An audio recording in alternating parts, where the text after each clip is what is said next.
حدیث قصہ۔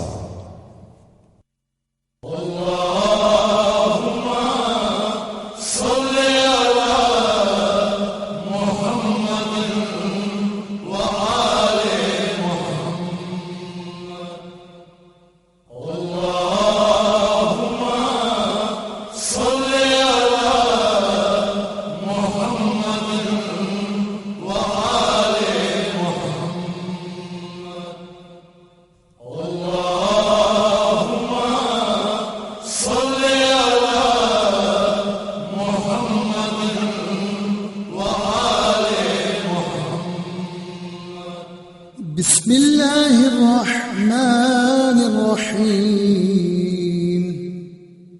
عن جابر بن عبد الله الأنصاري عن فاطمة الزهراء عليها السلام بنت رسول الله قال: سمعت فاطمة أنها قالت: دخل علي أبي رسول الله في بعض الأيام فقال: السلام عليك يا فاطمة.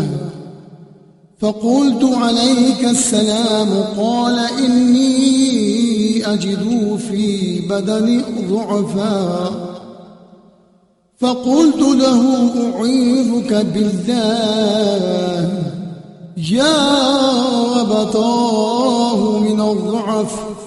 فقال: يا فاطمة، ائتيني بالكساء اليماني فغطيني به. فأتيته بالكساء اليماني فغطيت به، وصرت أنظر إليه وإذا وجهه يتلألأ كأنه البدر في ليلة تمامه وكماله.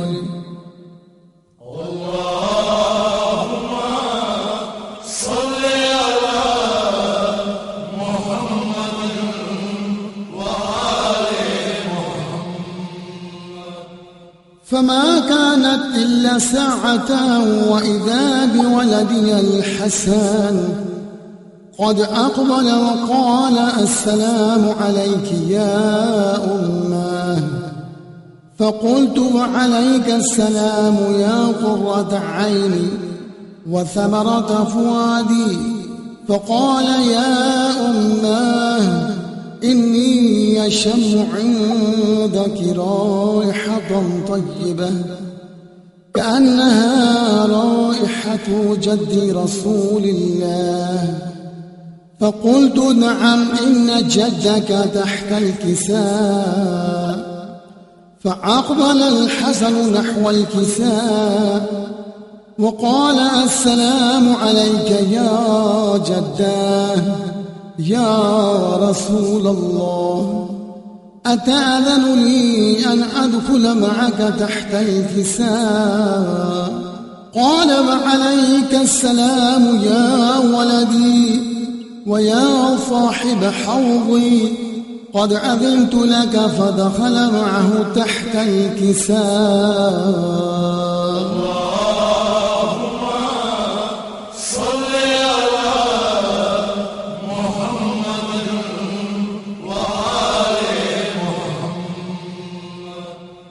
فما كانت إلا ساعة وإذا بولدي الحسين قد أقبل وقال: السلام عليك يا أماه.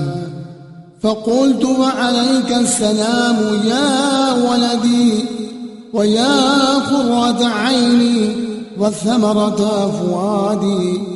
فقال لي: يا أماه، إني أشم عندك رائحة طيبة كأنها رائحة جد رسول الله. فقلت: نعم، إن جدك وأخاك تحت الكساء.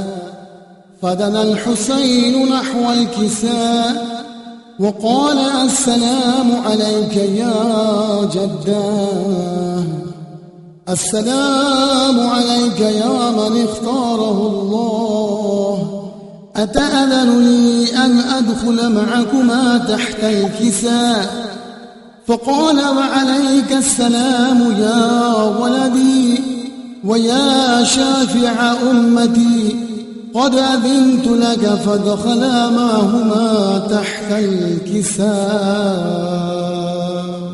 اللهم صل على محمد وآل محمد. فأقبل عند ذلك أبو الحسن علي بن أبي طالب وقال السلام عليك يا بنت رسول الله.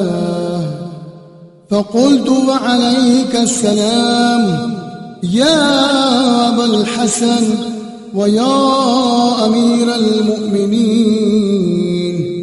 فقال يا فاطمة إني أشم عندك رائحة طيبة كأنها رائحة أخي وابن عمي رسول الله.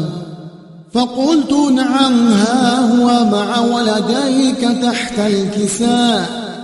فأقبل علي نحو الكساء وقال السلام عليك يا رسول الله، أتأذن لي أن أكون معكم تحت الكساء؟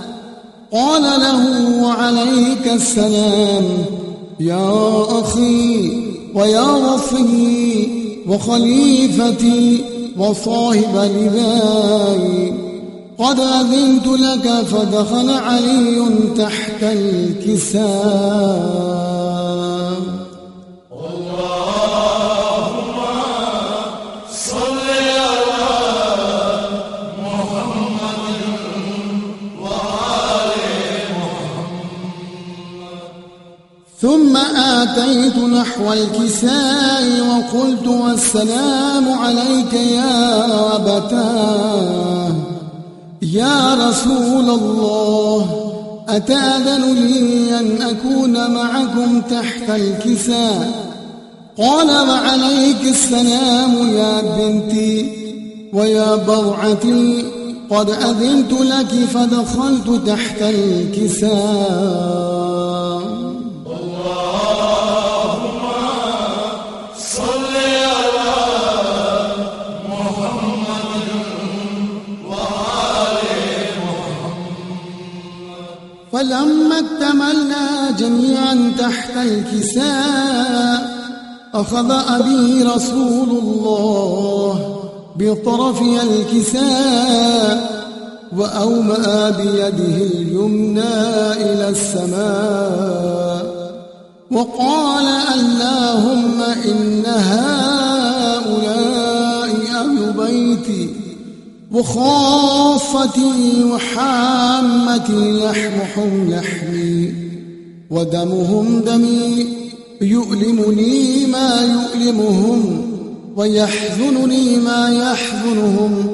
أنا حرب لمن حاربهم وسلم لمن سالمهم وعدو لمن عاداهم ومحب لمن أحبهم. إنهم مني وأنا منهم، فاجعل صلواتك وبركاتك ورحمتك وغفرانك ورضوانك علي وعليهم، وأذهب عنهم الرجس وطهرهم تطهيرا. اللهم صل على محمد وآل محمد. فقال الله عز وجل يا ملائكتي ويا سكان سماواتي، إني ما خلقت السماء مبنية ولا أرضا مدحية، ولا قمرا منيرا ولا شمسا مضية ولا فلكا يدور ولا بحرا يجري ولا فلكا يسري إلا في محبة هؤلاء الخمسة الذين هم تحت الكساء. فقال الأمين جبرائيل يا ربي ومن تحت الكساء؟ فقال عز وجل هم أهل بيت النبوة ومعدن الرسالة، هم فاطمة وأبوها وبعلها وبنوها.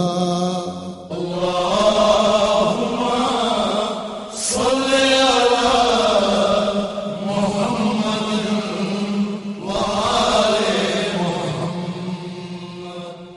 فقال جبرائيل يا رب أتأذن لي أن أهبط إلى الأرض ليكون معهم سادسا؟ فقال الله نعم قد أذنت لك. فهبط الأمين جبرائيل وقال السلام عليك يا رسول الله. العلي الأعلى يقرأك السلام ويخصك بالتحية والإكرام ويقول لك وعزتي وجلالي إني ما خلقت سماء مبنية ولا أرضا مدحية ولا قمرا منيرا ولا شمسا مضية ولا فلكا يدور ولا بحرا يجري ولا فلكا يسري إلا لأجلكم ومحبتكم. وقد أذن لي أن أدخل معكم فهل تأذن لي يا رسول الله؟ فقال رسول الله وعليك السلام يا أمين وحي الله إنه نعم قد أذنت لك. فدخل جبرائيل معنا تحت الكساء. اللهم صل على محمد وآل محمد. فقال لأبي إن الله قد أوحى إليكم يقول إنما يريد الله ليذهب عنكم الرجس أهل البيت ويطهركم تطهيرا. اللهم صل على محمد وآل محمد. فقال علي لأبي يا رسول الله أخبرني ما لجلوسنا هذا تحت الكساء من الفضل عند الله. فقال النبي صلى الله عليه وآله والذي بعثني بالحق نبيا واصطفاني بالرسالة نجيا ما ذكر خبرنا هذا في محفل من محافل أهل الأرض وفيه جمع من شيعتنا ومحبينا إلا ونزلت عليهم الرحمة وحفت بهم الملائكة واستنثرت لهم إلى أن يتفرقوا. فقال علي عليه السلام إذا والله فزنا وشيعتنا ورب الكعبة. فقال أبي رسول الله صلى الله عليه وآله يا علي والذي بعثني بالحق نبيا واصطفاني بالرسالة نجيا ما ذكر خبرنا هذا في محفل من محافل أهل الأرض، وفيه جمع من شيعتنا ومحبينا، وفيهم مهموم إلا وفرج الله همه، ولا مغموم إلا وكشف الله غمه، ولا طالب حاجة إلا وقضى الله حاجته. فقال علي عليه السلام: إذا والله فزنا وسعدنا، وكذلك شيعتنا فازوا وسعدوا في الدنيا والآخرة ورب الكعبة. اللهم صل على محمد وآل محمد. اللهم صل على محمد وآل محمد.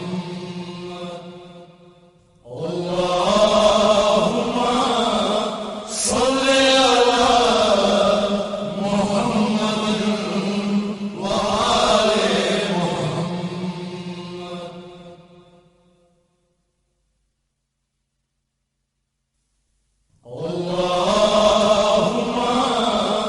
صل على محمد وآل محمد.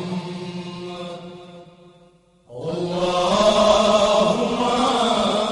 صل على محمد وآل محمد. اللهم صل على محمد وآل محمد. شمع روشن کر کے عشقوں کی روانی کے لیے، شمع روشن کر کے عشقوں کی روانی کے لیے، شمع روشن کر کے عشقوں کی روانی کے لیے، شمع روشن کر کے عشقوں کی روانی کے لیے، شمع روشن کر کے عشقوں کی روانی کے لیے، ہے رات بھر ماں روئی اکبر کی جوانی کے لیے، رات بھر ماں روئی اکبر کی جوانی کے لیے، شمع روشن کر کے عشقوں کی روانی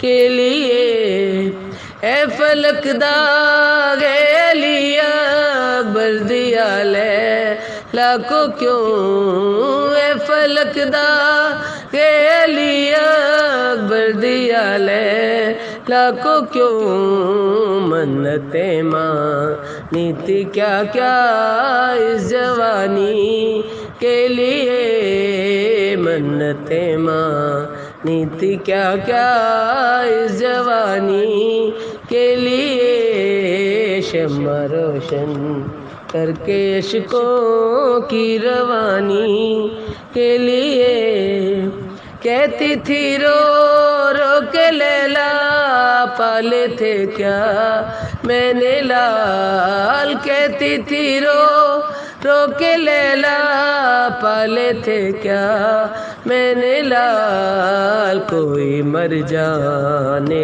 کو کوئی ساربانی کے لیے، کوئی مر جانے کو کوئی ساربانی کے لیے، شمع روشن کر کے عشقوں کی روانی کے لیے، رات بھر ماں روئی اکبر کی جوانی کے لیے، القمائے بے حیاتی نہیں تو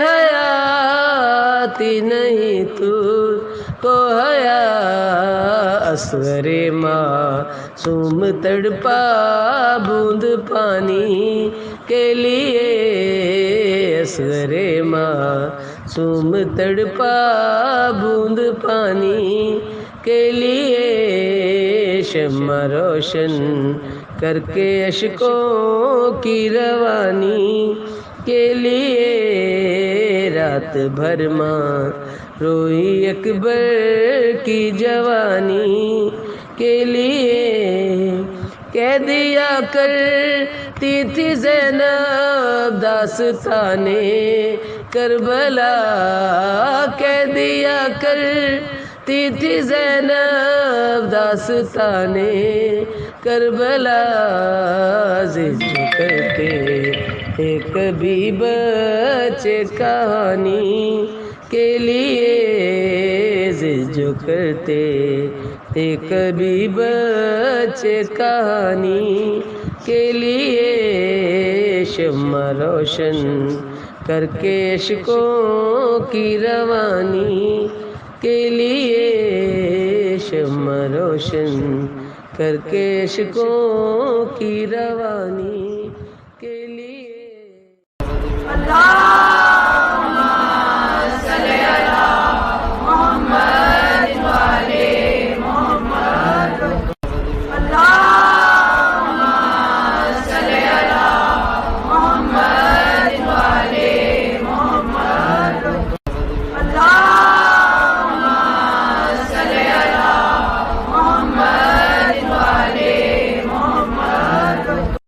اعوذ باللہ من الشیطان اللعین الرجیم بسم اللہ الرحمن الرحیم الحمد للہ الذی ہدانا لہذا وما کنا لنہتدی لولا ان ہدانا اللہ لقد جاءت رسل ربنا بالحق والصلاة والسلام وتحیۃ والاکرام علی سیدی اسلم ما فی الوجود سر اللہ فی کل موجود نقطتی دائرات الوجود صاحب لوائے الحمد و مقام المحمود مولانا وحول الثقلین جد الحسن والحسین ابی القاسم محمد وعلی اہل بیتہ الطیبین الطاہرین المعصومین المظلومین ولعنۃ اللہ علی اعدائہم اجمعین من یومنا ھذا الی قیام یوم الدین اما بعد فقد قال اللہ تعالی فی کتابہ المبین وہو اصدق القائلین وقولہ الحق صلوات اللہم صلی علی محمد وآل محمد وعجل فرجہم۔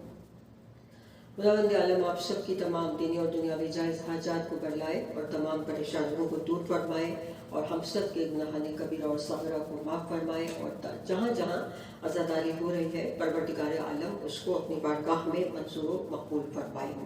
دعائے مکارم اخلاق کے عنوان سے یہ ہماری 7ویں مجلس ہے اور یہاں پر امام معصوم خدا کی بارگاہ میں 2 چیزوں کی التجا کر رہے ہیں تاکہ وہ خود سازی کر سکیں، اپنے آپ کو بنا سکیں اور اپنے اندر اخلاقی اور انسانی فضائل کو پیدا کر کے معاشرہ سازی اور فرد سازی کر سکیں۔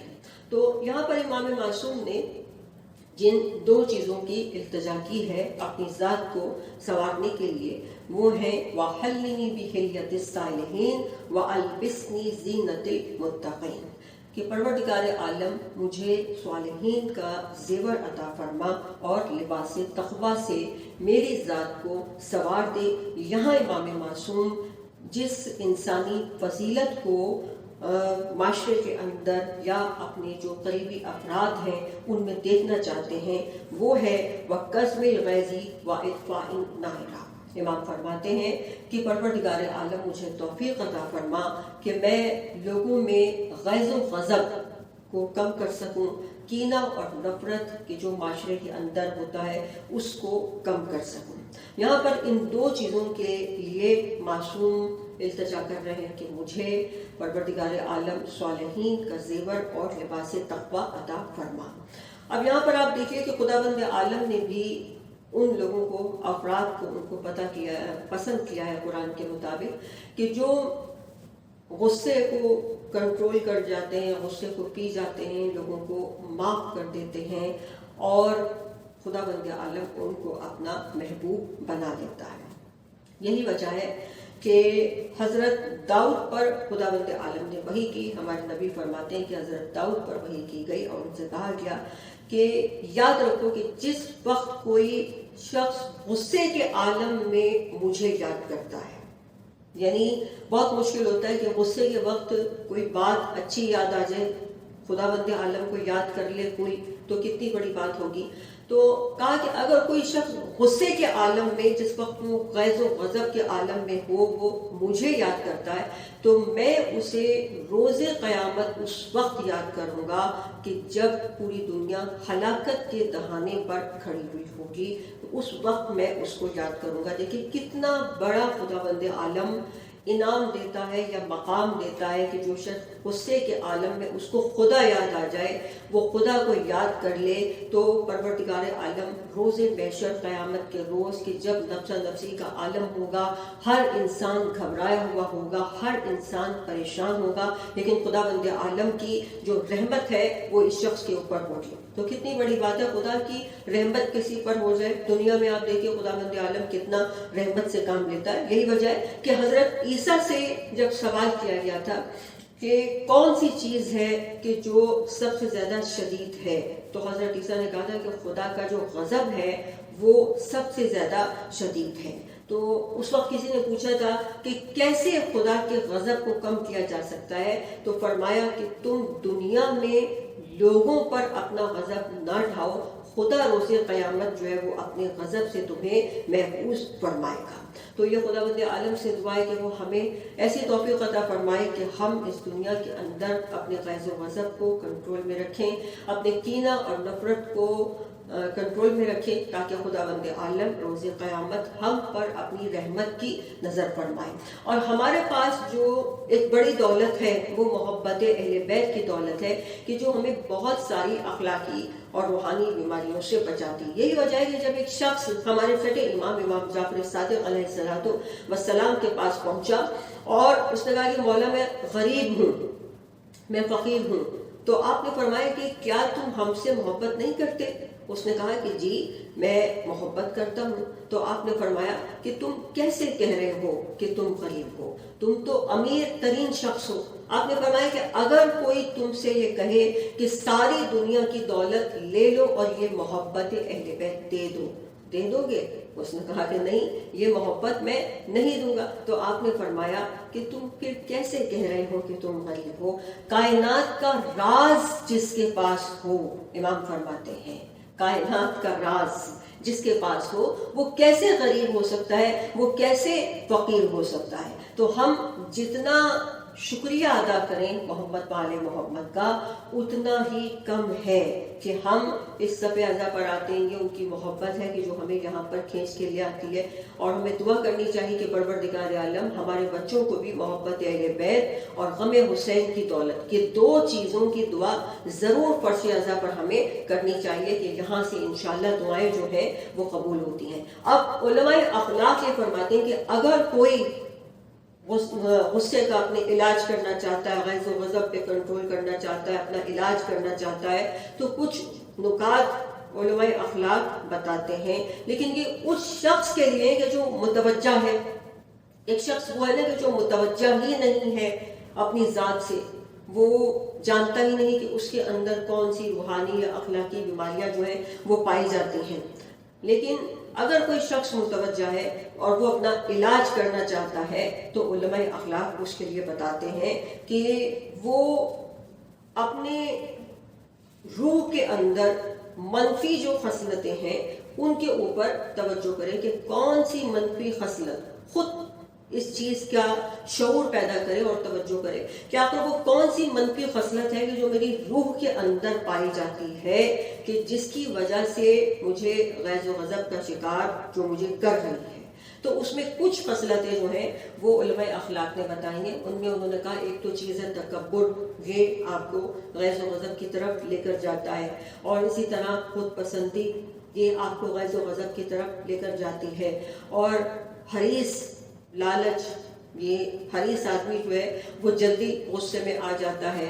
مال دنیا کی محبت، گھر کی محبت، اولاد کی محبت، یہ ساری چیزیں وہ ہیں کہ جو آپ کو بہت تیزی کے ساتھ غیظ و غضب میں مبتلا کر سکتی ہیں اگر آپ ان کی محبت میں مبتلا ہیں یا کسی سے آپ کی اگر دشمنی ہے. تو ایک تو انہوں نے یہ چیز بتائی. پھر اس کے علاوہ انہوں نے کہا کہ اگر کوئی چاہتا ہے کہ وہ غیظ و غضب پہ کنٹرول کرے تو وہ جو غضب کی روایات ہمارے معصومین نے بتائی ہیں ان کے اوپر غور کریں اور ان میں دیکھیں کہ غیظ و غضب کے نقصانات کیا ہیں. پھر اسی طرح حلم و بردباری کے بارے میں بھی ہمارے پاس بہت ساری روایات اور معصومین کے اقوال موجود ہیں، ان پر غور کرے اور پھر دیکھیں کہ اس کے فائدے کیا ہیں. لیکن ایک مسئلہ ہمارا یہ ہے کہ ہم لوگوں نے کتابیں پڑھنا جو ہے وہ بالکل چھوڑ دی ہے. ہمارے یہاں کتابیں پڑھنے کا شوق نہیں رہا کسی کو بھی، اور بہت بس مجالس میں جو کچھ ہوتا ہے، جو کچھ سن لیا جاتا ہے 1.25 مہینے میں، بس وہی سنا جاتا ہے، باقی کوئی کتاب نہیں پڑھتا. جبکہ یہ جو ٹاپک میں لے کر آئی ہوں اور جن چیزوں کو میں بیان کر رہی ہوں یہ وہ چیزیں ہیں کہ جو باقاعدہ مدرسوں میں بیان ہوتی ہیں. یہ مجلس کے موضوعات نہیں ہیں، لیکن ہمارے پاس پورا سال کوئی وقت نہیں ہے کہ ہم ان موضوعات کو لوگوں کے سامنے بیان کر سکیں. لوگ نکلتے ہی صرف 2.25 مہینہ، یا اگر سنیں گے بھی گھر میں بھی تو صرف یہ 2.25 مہینہ. تو اس لیے ان موضوعات کو کھولا جاتا ہے تاکہ کسی کے کان میں بھی کوئی بات پڑ جائے اور کسی کو فائدہ ہو جائے اور لوگوں کو پتہ چلے کہ آخر ہمارے یہ معصومین کے اقوال زندگی کے ہر شعبے سے متعلق ہیں. پھر ایک چیز یہ ہے کہ علماء اخلاق یہ فرماتے ہیں کہ ایسے لوگوں کی ہم نشینی اختیار مت کرو کہ جو آپ کے جذبات کو ابھارتے ہیں، آپ کو غصہ دلا سکتے ہیں. آپ ان کی ہم نشینی مت اختیار کریں، ان کی صحبت میں نہ بیٹھیں. پھر ایک چیز یہ بتاتے ہیں علماء اخلاق کہ اس کائنات پر فکر کرو. دیکھیے یہ چیز بھی ہم نے چھوڑی ہوئی ہے، ہم اس کائنات پہ فکر نہیں کرتے، دیکھ ہی نہیں رہے. ہم لوگ اتنے مصروف ہیں کہ سر اٹھا کر آسمان کی طرف بہت ہی کم دیکھتے ہیں. تو کائنات پر فکر کرو.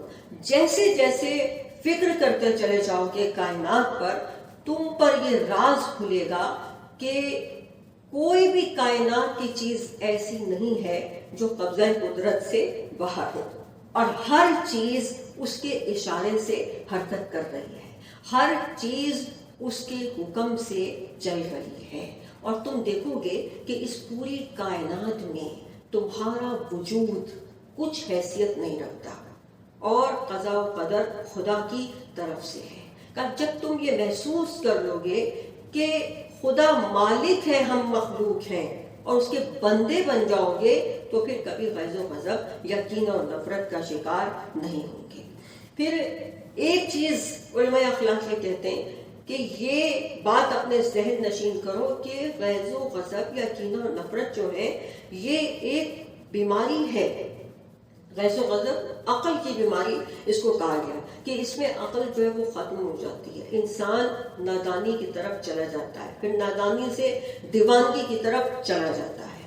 پھر اس کے بعد علماء اخلاق یہ فرماتے ہیں کہ اگر کوئی شخص اپنے غیظ و غضب کا علاج کرنا چاہتا ہے تو اس کو یہ دیکھنا چاہیے کہ معصوم علیہ الصلوۃ والسلام جو یہ ہمیں تمام روایات غیظ و غضب کی، حلم و بردباری کی بتا رہے ہیں، تو اس میں انہوں نے ایک چیز یہ بتائی کہ کل یہ شخص جس پہ تم اپنا غیظ و غضب نکال رہے ہو سکتا ہے کہ اللہ تعالیٰ اس کو قدرت اور طاقت دے دے، یہ اتنا طاقتور ہو جائے کہ یہ تم پر قہر اپنا آ کر ڈھائے، تو اس لیے تم اپنے غیظ و غضب کو کنٹرول کرو. تو یہاں پر آپ نے دیکھا کہ معصوم معاشرے کے اندر اس چیز کو عام کرنے کے لیے کہ میں اگر اپنے غصے پہ کنٹرول کر سکتی ہوں اور میں چاہتی ہوں کہ میرے گھر والے اور معاشرے کے دوسرے افراد غصے پر کنٹرول کریں، تو مجھے بھی اپنی ذات کے اندر پہلے 2 چیزیں چاہیے، ایک صالحین کا زیور اور دوسرا لباس تقویٰ. اب دیکھیے ہمارے پاس 2 چیزیں ہیں، ایک روح ہے اور ایک جسم ہے، اور یہ سمجھتے ہیں کہ ان دونوں کی باقاعدہ لڑائی ہے. یہ دونوں ایک دوسرے کے ساتھی ہم جولی نہیں ہیں، یہ دونوں ایک دوسرے کے فرینڈ نہیں ہیں.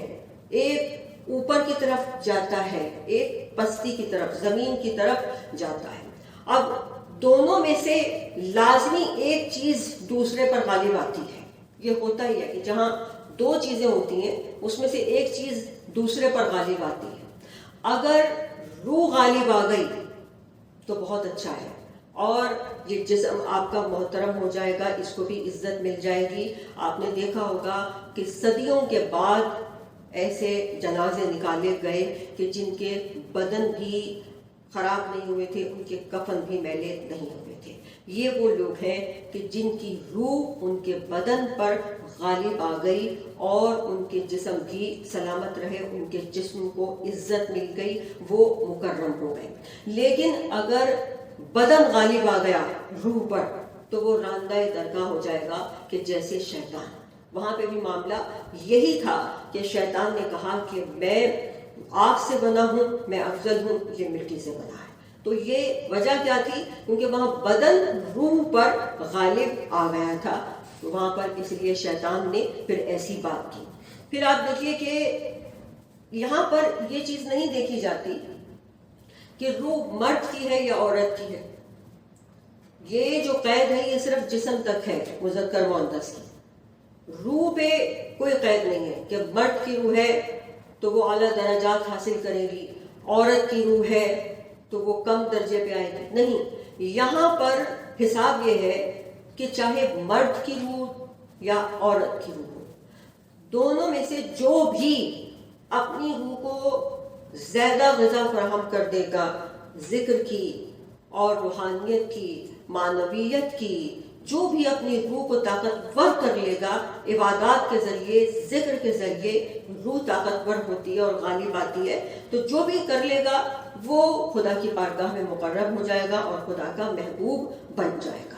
تو اس میں بہت ساری بعض اوقات دیکھا گیا کہ خواتین مردوں سے آگے نکل جاتی ہیں، کیونکہ اکثر دیکھا گیا کہ تاریخ کے واقعات ہیں، یہ تاریخ ہے کہ اکثر مرد جو ہوتے ہیں وہ میدان چھوڑ کر بھاگ جاتے ہیں، اور تاریخ یہ کے واقعات ہے کہ اکثر خواتین ہوتی ہیں جو مردوں کو حوصلہ دلاتی ہیں میدانوں میں رکنے کا. یہ تاریخوں میں ہو چکا ہے، چاہے وہ صدر اسلام کی تاریخ ہو اور چاہے وہ دنیا کی تاریخ ہو. یہ اس طرح کے واقعات جو ہیں وہ ہوئے ہیں تاریخ کے اندر. آپ نے دیکھا کہ واقعہ بھی موجود ہے کہ امیر شام معاویہ کے دربار میں پہنچی تھی حرہ بنت سعدیہ. تو جب وہ پہنچی وہاں پر تو دروازے پر ان کو وہاں روک لیا گیا دربار کی. تو انہوں نے وہاں پر شور وور مچایا گیا، ہنگامہ کیا، کہا کہ میں ابھی ملوں گی حاکم شام سے. اور جو درباری تھے وہ انہیں روک رہے تھے کہ آپ ابھی نہیں مل سکتی، آپ کو وقت لے کر آنا چاہیے، یہ حاکم شام کا دربار ہے. اس طرح سے بات کر رہے تھے. انہوں نے کہا میں تو ابھی ملوں گی، یہ تو عوام کا خادم ہے، یہ حاکم شام کیا عوام کا خادم ہے، ابھی ملوں گی، میں یہیں دربار لگا لوں گی اگر مجھے وقت نہ دیا گیا. جب یہ شور پہنچا حاکم شام تک اور اسے بتایا گیا کہ حرہ بنت سعدیہ آئی ہے، تو انہوں نے کہا اچھا اس کو بلاؤ. اب جب یہ آئی دربار میں، دربار لگا ہوا تھا، کچھ لوگ بیٹھے ہوئے تھے دربار میں، تو حاکم شام نے پوچھا لوگوں سے کہ جانتے ہو کون ہے؟ کہا کہ نہیں ہم نہیں جانتے. کہا کہ میں جانتا ہوں کہ یہ کون ہے. اور کہا کہ کون ہے یہ؟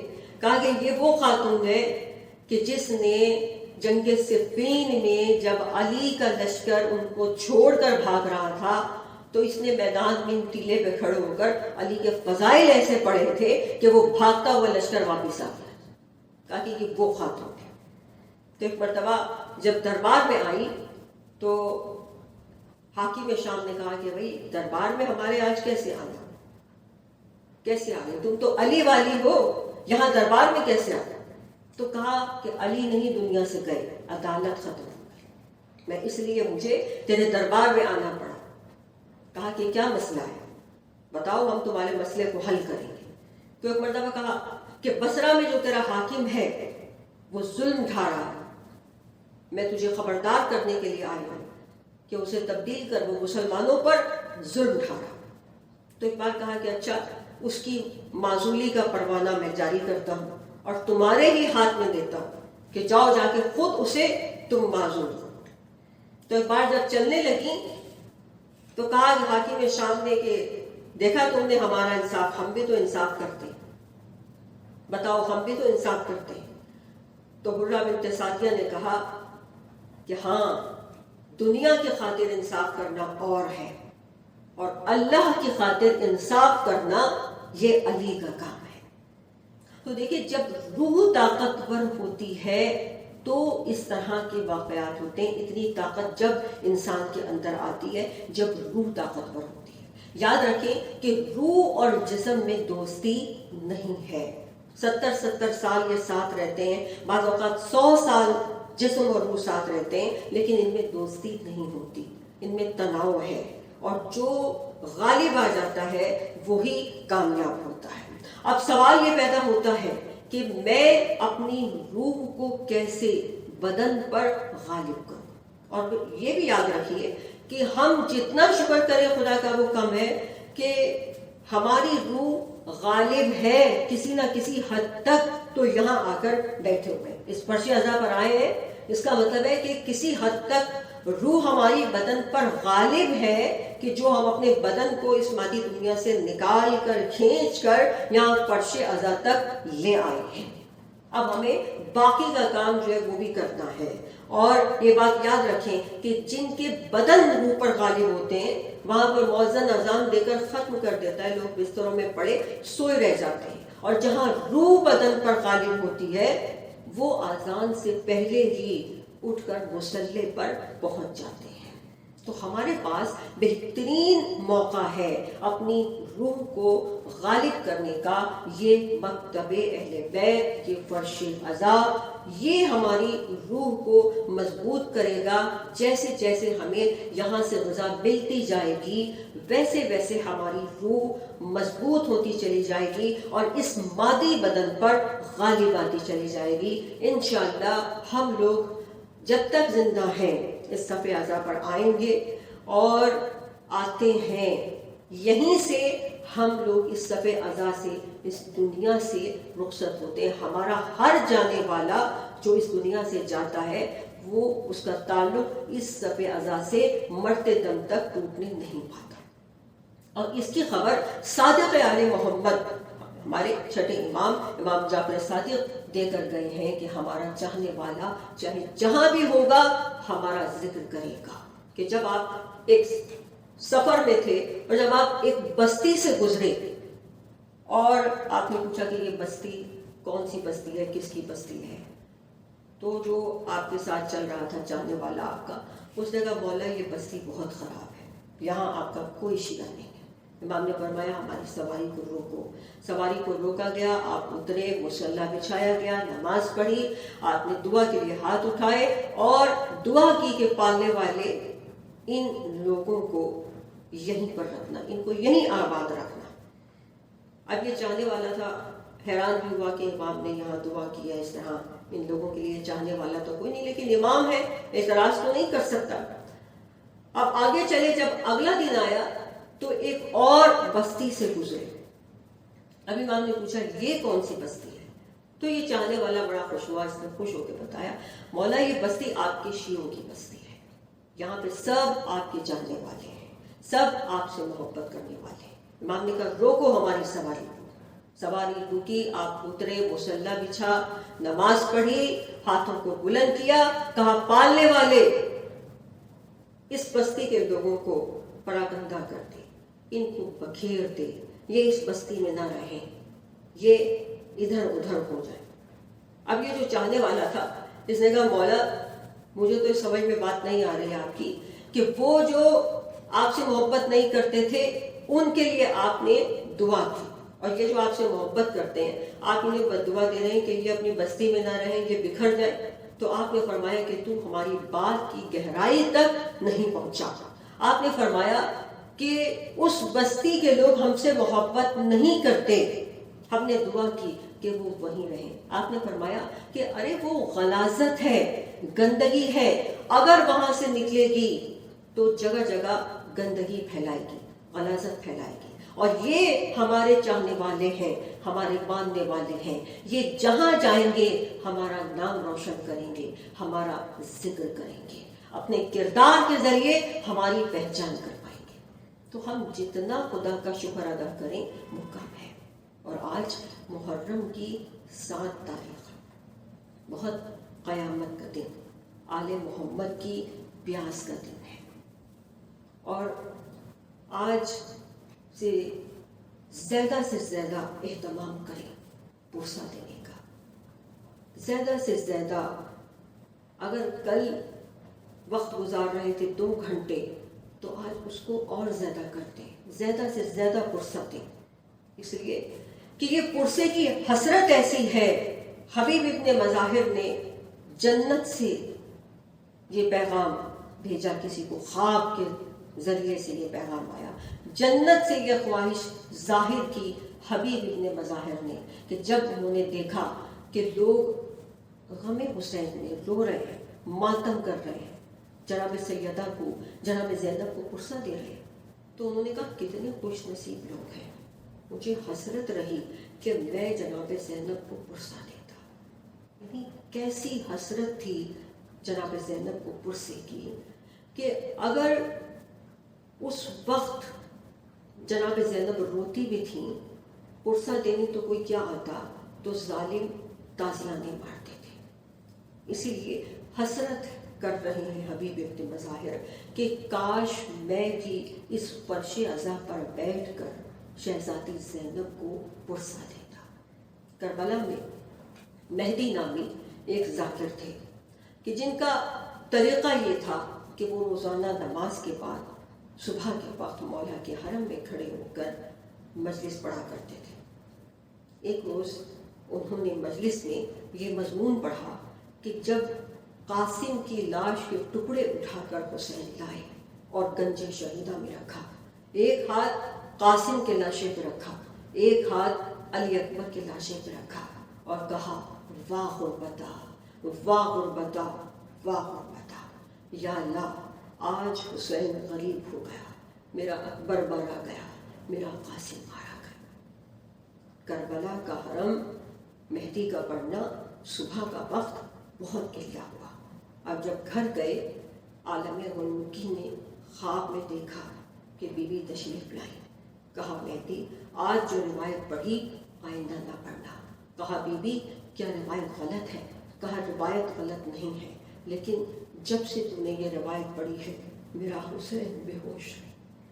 بس عزاداران حسین، عاشور کا دن تھا، حسین صبح سے لاشیں اٹھا کر تھک گئے۔ میرے مولا آپ کے لیے کیسا وقت آ گیا، صبح سے لاشیں اٹھا رہا ہے میرا مولا۔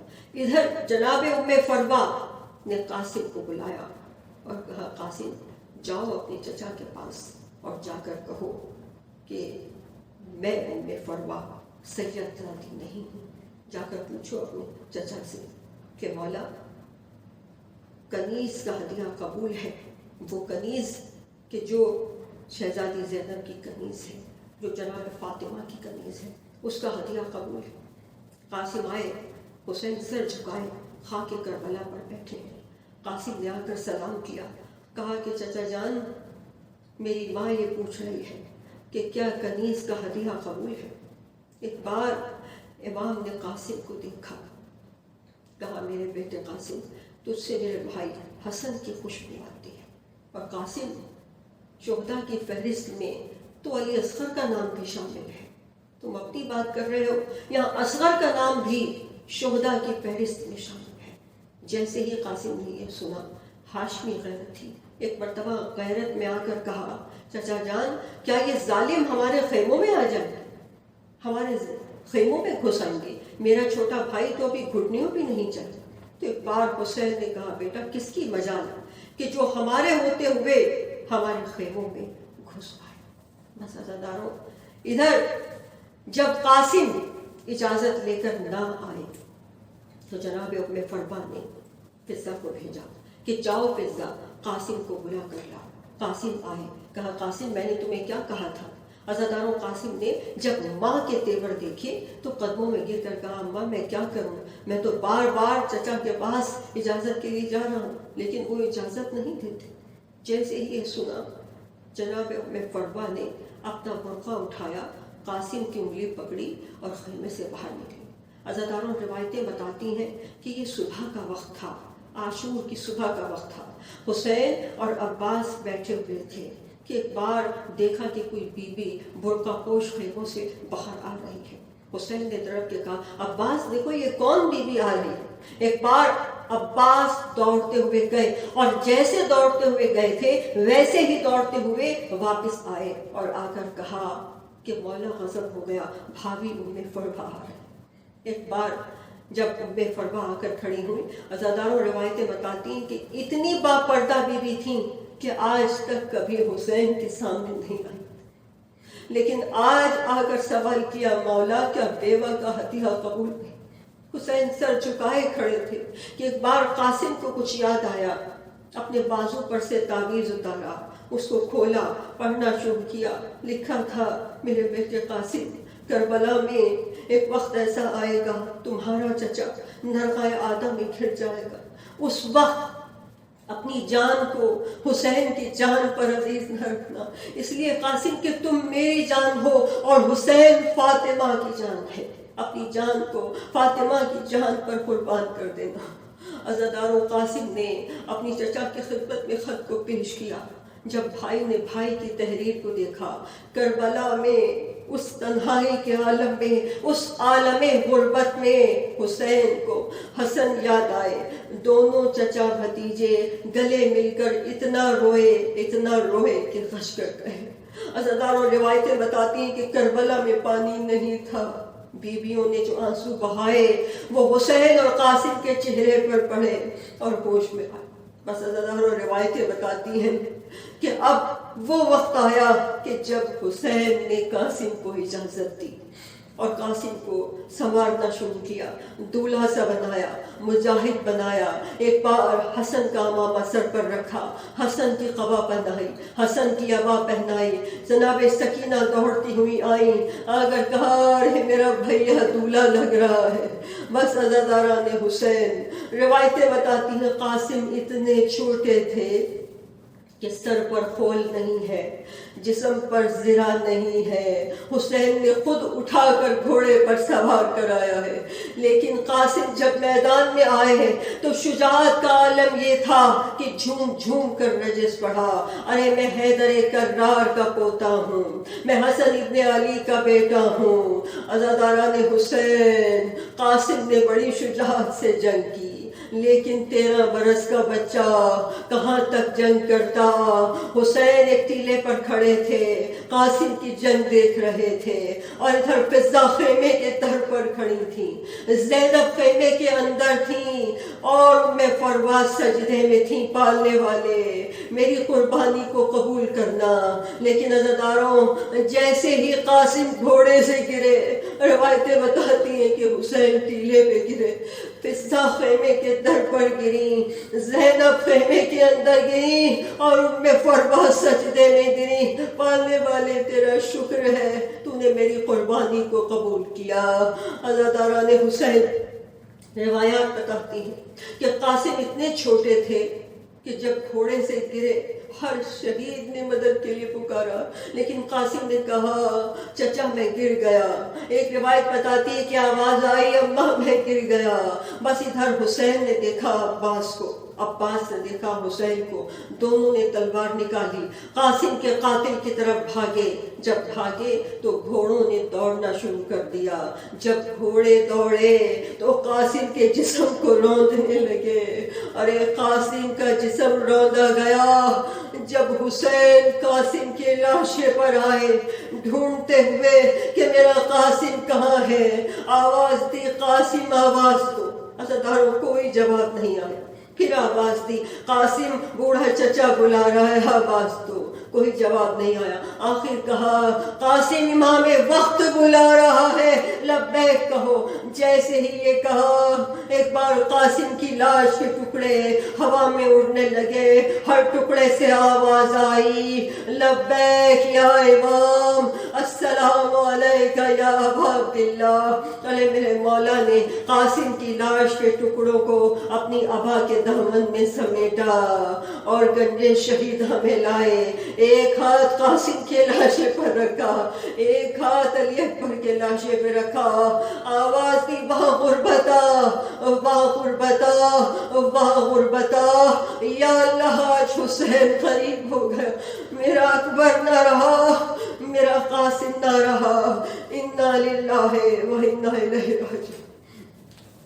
اللہ والے ہمارے اس قلیل سی عبادت کو قبول فرما. پروردگارا امام حسین علیہ السلام کے غم میں جو آوازیں بلند ہوں، پروردگارا ان پہ رحمت نازل فرما، ان آنکھوں پہ رحمت نازل فرما جو امام حسین علیہ السلام کے اور ان کے خاندان والوں کے غم میں روتی ہیں، ان کے اولاد کے غم میں روتی ہے. پروردگارا اس سب اعضاء کی حفاظت فرما. پروردگارا ہمارے جوانوں کی حفاظت فرما، ہمارے ماتم داروں کی حفاظت فرما. پروردگار عالم ہمارے بیماروں کو شفا کلی عطا فرما. جو رزق مانگ رہے ہیں ان کو رزق دے دے، جو پریشان حال ہیں ان کی پریشانی کو دور فرما. پروردگارا ہمارے جلوسوں کی حفاظت فرمانا. میرے مالک ہمارے مقدسات، ہمارے تبرکات، ہمارے معصومین کے روزوں کی حفاظت فرما. اس سب اعضاء کے دشمنوں کو نیست و نابود فرما. کوئی غم نہ ہو سوائے غم حسین کے. غم حسین کبھی ہمارے دلوں سے کم نہ ہو. ہمارے امام کے ظہور میں تاجیل فرما. ہمیں اور ہمارے بچوں کو امام کی زمانہ کی اطاعت اور فرما برداری کی توفیق عطا فرما. آمین. ایک سورہ فاتحہ 3 مرتبہ سورہ اخلاص کے ساتھ آپ سب کے مرحومین اور تمام مومن و مومنات کے لیے پڑھ دیجئے. آمین.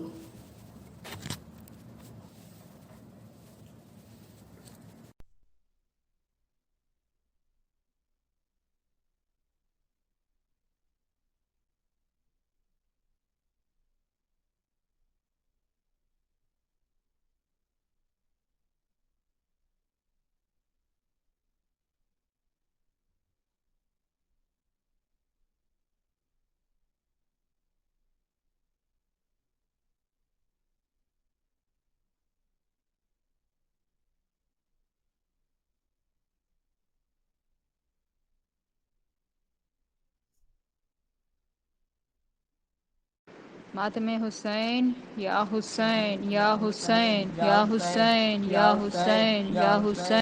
اکبر میرا سحر والا اکبر ہے، اکبر میرا سحر والا اکبر ہے، اکبر میرا سحر والا اکبر.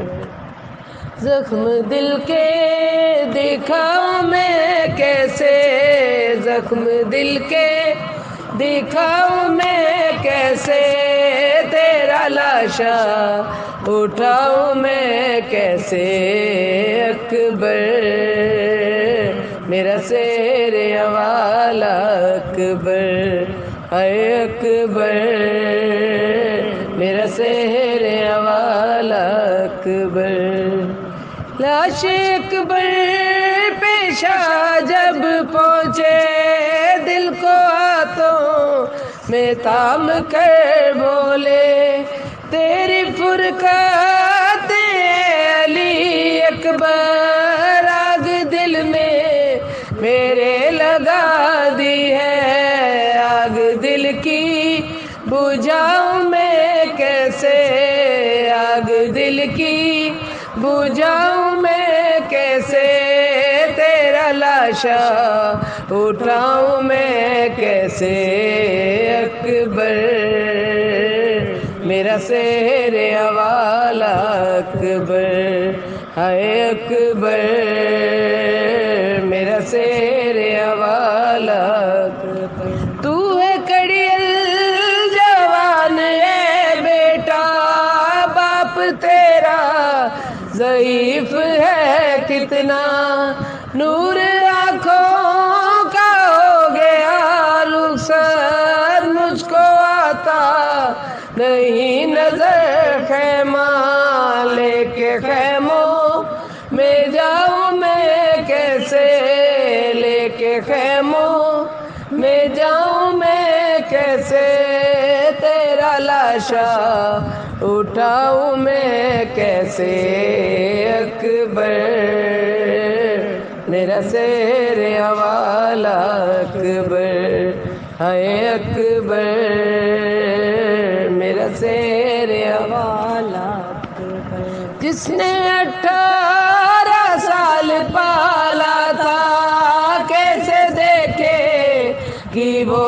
تیرا لاشا، تیری شادی کا تاج سے ارماں کیسے جی لے گی وہ تیرا صدمہ، تیری ماں کو بتاؤں میں کیسے، تیری ماں کو بتاؤں میں کیسے، تیرا لاشا اٹھاؤں میں کیسے، اکبر میرا سیر والا اکبر ہے، اکبر میرا سیر والا اکبر، بھائی بہنوں کا ہے عجب رشتہ جس کا ثانی کہیں نہیں ملتا، رو کے سغرا نے یہ لکھا اکبر، ایک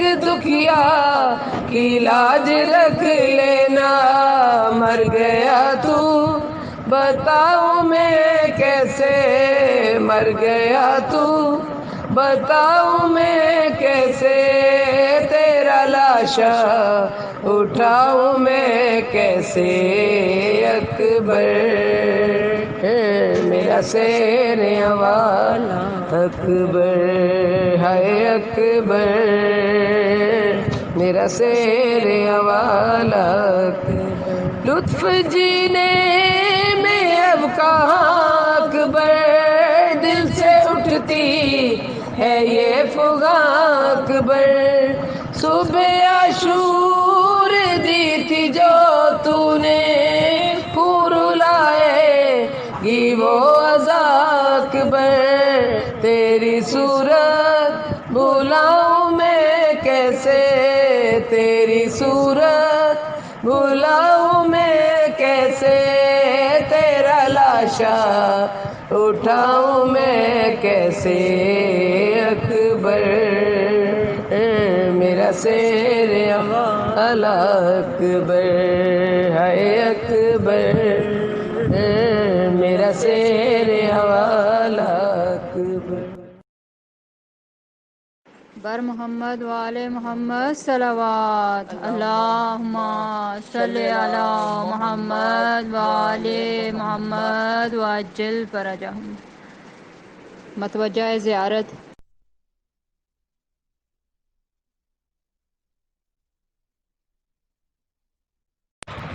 السلام علیکہ یا ابا عبداللہ، السلام علیکہ یا ابن رسول اللہ، السلام علیکہ یا ابن سید الوصیین، السلام علیکہ یا ابن فاطمۃ الزہرا سیدۃ النساء العالمین، السلام علیکہ یا ابو الفضل العباس، السلام علیکہ یا شہزادہ اکبر، السلام علیکہ یا جمیع الشہداء، السلام علیکم ورحمۃ اللہ وبرکاتہ، السلام علیکہ یا غریب الغرباء، السلام علیکہ یا معین الضعفاء والفقراء، السلام علیکہ یا شمس الشموس، السلام علیکہ یا نیس النفوس، السلام علیکہ یا ای المدفون بالجتوس، السلام علیکہ یا سلطان العرب والعجم، السلام علیکہ یا ابوالحسن یا علی بن موسی رضا راضی بالقدر والقضاء، السلام علیکم ورحمۃ اللہ وبرکاتہ، السلام علیکہ یا صاحب العصر والزمان، الامان الامان الامان، السلام علیکہ یا شریک القرآن، السلام علیکہ یا حجت الرحمن، السلام علیکہ یا امام انس والجان، السلام علیکہ یا کامل کفر والطغیان، السلام علیکہ یا دافع الظلم والعدوان، السلام علیکہ یا امام زماننا هذا اجل اللہ تعالی فرجک وسال اللہ مخرجک وظہورک، السلام علیکم ورحمۃ اللہ وبرکاتہ۔